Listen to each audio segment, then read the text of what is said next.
ধর্মীয় বিভাজন, সেটা কিন্তু গত 5 বছরে পশ্চিমবঙ্গের সমাজে দৃঢ়তর হয়েছে। এ বিষয়ে কোনো সন্দেহ নেই। আমরা সাধারণ নাগরিক হিসেবে, এই সাংবাদিকের কথা ছেড়েই দিচ্ছি, সাধারণ নাগরিক হিসেবেই আমরা আপনারা যখন সমাজের চোখ কান খোলা রেখে চলাফেরা করেন, তখন নিশ্চয়ই দেখেছেন। আজ থেকে 5 বছর আগে, 10 বছর আগে শহুরে মধ্যবিত্ত বা উচ্চবিত্ত চাকরি করা, জীবনে কোনোদিন মুসলিমদের দ্বারা পীড়নের শিকার না হওয়া হিন্দুদের অতটা বলতে শোনা যেত না, যেমন এখন শোনা যায় মুসলমানদের জন্য সর্বনাশ হয়ে যাচ্ছে দেশটা, রাজ্যটা। মুসলমানদের সংখ্যা এত শতাংশ হয়ে গেছে, আর আরেকটু বাড়লেই একদম এই দেশটা পাকিস্তান হয়ে যাবে, বাংলাদেশ হয়ে যাবে, আর হিন্দুদের হাত থেকে সব বেরিয়ে চলে যাবে। এই যে হাহাকার, হিন্দু পীড়িত, এই বোধটা অন্তত শহুরে মধ্যবিত্ত নাগরিকদের মধ্যে অনেকটা সঞ্চারিত হচ্ছে।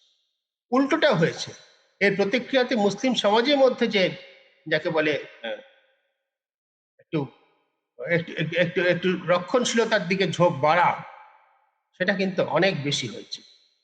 আজ থেকে 10 বছর আগে যে স্কুলে আমি নিজের অভিজ্ঞতা থেকেই বলতে পারি, যে স্কুলে আমি জানি যে 10-15% মুসলিম ছাত্রী আছে, কিন্তু সেখানে কিন্তু ছাত্রীদের তার পোশাক পরে যারা যখন ঢুকছে স্কুলে, ইউনিফর্ম পরে দেখে বোঝা যেত না যে কে হিন্দু কে মুসলিম, কারণ একটা ধর্ম নিরপেক্ষ পোশাক, স্কার্ট, ব্লাউজ, সকলেই একই জিনিস পরতেন। এখন কিন্তু মুসলিম মেয়েদের চিহ্নিত করা যায়, তাদের একটা বড় অংশ হিজাব পরে আসে। এই যে ধর্মচিহ্ন ধারণ করা, যাকে বলে wearing one's religion up one sleeve, এই কথা যেটা এসছে, সেই যে ইহুদিদের যে হাতে তারও ইয়েলো স্টার করে থাকতে হতো নাৎসি আমলে, যাতে ধর্ম চেনা যায়, পোশাক দেখেই যাতে ধর্ম চেনা যায়, এই জিনিসটা কিন্তু মুসলিম সমাজের মধ্যে এসেছে, আসতে বাধ্য। কারণ সমাজের একটা অংশ যখন আরো বেশি রক্ষণশীল হচ্ছে অন্য ধর্ম সম্পর্কে, সমাজের অন্য ধর্মীয় অংশ সম্পর্কে বেশি সন্দিহান হচ্ছে, তখন সমাজের অন্য অংশটাও তার প্রতিক্রিয়াতে তা হতে বাধ্য, এবং সেটা হয়েছে। এই যে মেরুকরণ, তার সুবিধা বিজেপি নিশ্চয়ই কিছুটা পাবে, কোনো সন্দেহ নেই। এই মেরুকরণটাই বিজেপির বিরোধী দল নেতা শুভেন্দু অধিকারী তিনি তীব্রভাবে করার চেষ্টা করেন, নানাভাবে করে যাচ্ছেন গত 5 বছর ধরে। যেভাবে তিনি হিন্দু জাগরণের কথা বলেন, হিন্দুদের সুসংহত কথা বলেন, হিন্দু ছাড়া কারো ভোট তিনি চান না, পরিষ্কার বোঝাই যায়। অহিন্দুদের, মুসলিমদের বিশেষ করে বিজেপিকে ভোট দেওয়ার কোনো কারণ নেই, আমি কোনো যুক্তিসঙ্গত কারণ দেখতে পাই। কিন্তু মুসলিমদের ভোট চাওয়াটাও যে বিজেপি বন্ধ করে দিয়েছে, তার লক্ষ্য কি? তার লক্ষ্য তো একটাই, যে হিন্দু ভোট যাতে পুরোপুরি পায়।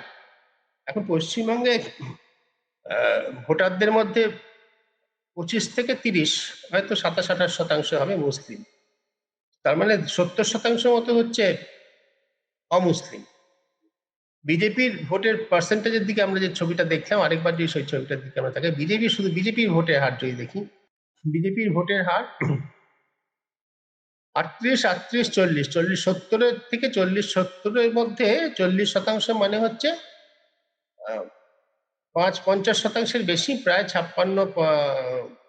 60% সামান্য কম, 57-58%।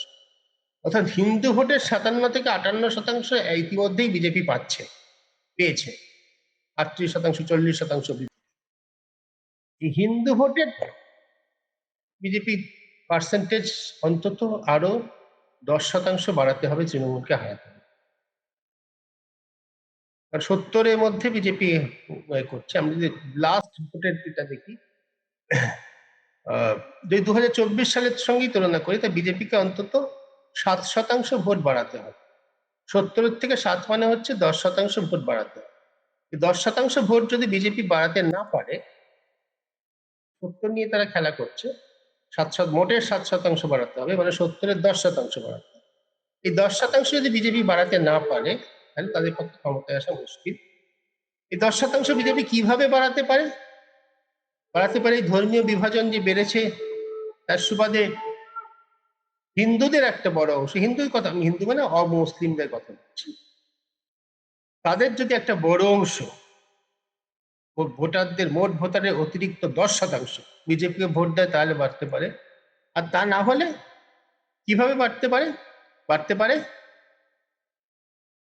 আমরা সবাই অনেক আলোচনা করেছি। এবার নির্বাচন কমিশন, এসআইআর এর ভূমিকা। যদি মুসলিম ভোটটা একটা পার্সেন্টেজ হিসেবে একটা বড় অংশ মুসলিম ভোটার তালিকা থেকে বাদ চলে যায়, তাহলে অবশ্যই বিজেপির সুবিধা। এখনো পর্যন্ত এসআইআর এ যা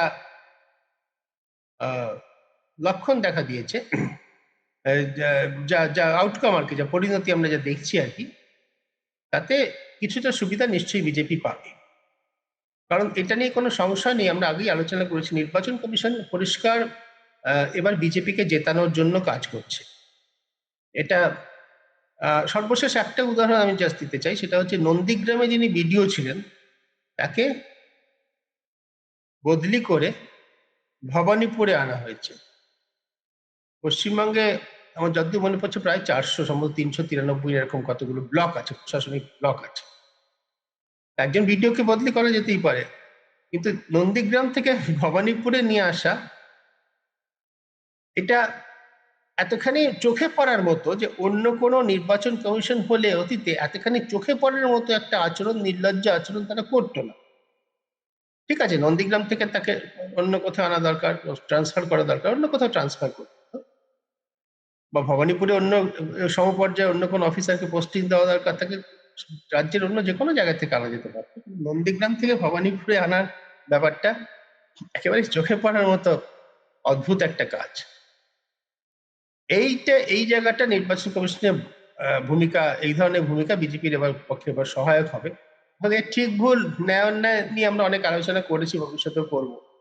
এইবার যেমন বিজেপির সব সমর্থকদের একটা আশা আর কি, যে বিজেপি সমর্থকদের একটা অংশের ভাবনা যে পশ্চিমবঙ্গে ভোটে যে দুর্নীতি হয় কিন্তু কোনো সন্দেহ নেই, আমি অনেক আগে বারবার বলেছি, সেটাকে রোখার একটা উপায় হচ্ছে যে বুথের মধ্যে কেন্দ্রীয় বাহিনীর অফিসার, কেন্দ্রীয় বাহিনীর জওয়ানদের রাখা, কেন্দ্রীয় বাহিনীকে রাখা। এই জায়গাটা একটা আমি মনে করছি আমার সাংবাদিকতার অভিজ্ঞতা থেকে, ভোট কিভাবে হয়, ভোটে কিভাবে প্রার্থীরা দাঁড়ান, ভোট এক্স্যাক্টলি কিভাবে ভোটটা পরিচালিত হয়, ভোটের দিন কিভাবে মানুষ ভোটে যেতে বা হারে, সম্পর্কে ধারণার কিছু অভাব রয়েছে। যদি একটা ভোটার কার্ড নিয়ে, আমার ভোটার কার্ড নিয়ে যদি অমান্য হয়ে অন্য কেউ ভোট দিতে চায়, তাহলে তিনি ধরা পড়বেন কি করে? সই মেলানোর কোনো ব্যাপার নেই, যদি ব্যালট পেপার নেওয়ার সময় একটা সই করতে হয় অথবা টিপচাপ দিতে হয়, শুধু মিলিয়ে দেখার কোনো ব্যাপার নেই, মিলিয়ে দেখার কোনো ব্যাপার নেই। ভোটার আইডি কার্ড একটা ছবি থাকে, এই ছবিটার সঙ্গে মানুষের মুখ, ছবি অনেক সময় এত অস্পষ্ট, এত খারাপ থাকে, মানুষের মুখ তার সঙ্গে মিলিয়ে দেখা মুশকিল। আমার নিজেরই ভোটার কার্ডের ছবিটা বেশ কয়েক বছরের পুরনো, তার সঙ্গে আমার এই প্রায় এত চুল পড়ে যাওয়া টাক মাথায় আমার চেহারার মিল সামান্য। চিহ্নিত করার সব থেকে ভালো এবং সব থেকে কার্যকর উপায় হচ্ছে পোলিং ইলেকশন এজেন্ট, বুথের ভিতরে রাজনৈতিক দলে পার্টির প্রতিনিধি যিনি থাকেন, তার এলাকার মানুষ হওয়ার কথা। আমি সত্যি সত্যি এই এলাকায় থাকি কিনা, কতদিন ধরে আছি, আমার পরিবারে কতজন আছেন, কতজন ভোটার রয়েছেন, তারা ভোট দিতে যাবেন কি যাবেন না, এমনকি তারা কাকে ভোট দেন, এটা পাঞ্জাব বা তামিলনাড়ু থেকে আসা একজন সিপাহী কখনো জানতে পারেন, এমনকি পাঞ্জাব, তামিলনাড়ু, গুজরাট বা মেঘালয় থেকে আসা কোনো আইএস অফিসারও জানবেন না। এটা জানবে যিনি আমার প্রতিবেশী, এটা জানবেন যিনি 30 বছর ধরে আমার পাশের বাড়িতে আছেন। আমরা যারা একই চায়ের দোকানে চা খাই, আমরা যারা, আমি গ্রামের কথা বলছি, আমরা যারা একই চণ্ডী মণ্ডপে সন্ধ্যাবেলা আড্ডা মারি, আমরা যারা একই জমিতে চাষ করি, একই জায়গা থেকে বাসে উঠি প্রতিদিন, একই স্কুলে ছোটবেলায় পড়েছি, তারা জানবে। এই জায়গাটা বিজেপির, আর তৃতীয় যে পয়েন্টটাতে আসছি, বিজেপির ভরসা যেমন নির্বাচন কমিশন, পাশাপাশি বিজেপির বড় চ্যালেঞ্জ হচ্ছে এই সাংগঠনিক দুর্বলতা।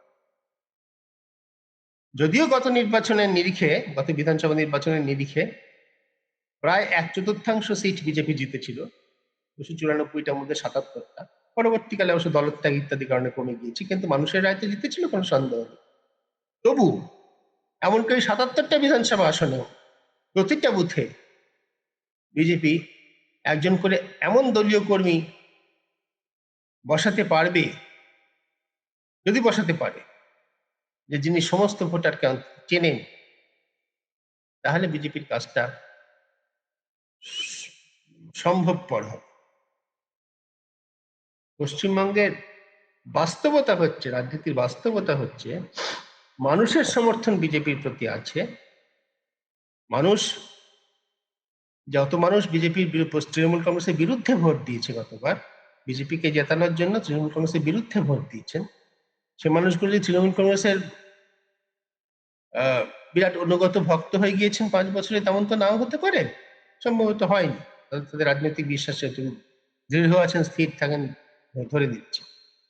কিন্তু তারা সক্রিয় রাজনীতি করে 5 বছর ধরে বুথে বুথে এলাকায় রাজনীতি করে মানুষের সঙ্গে থেকে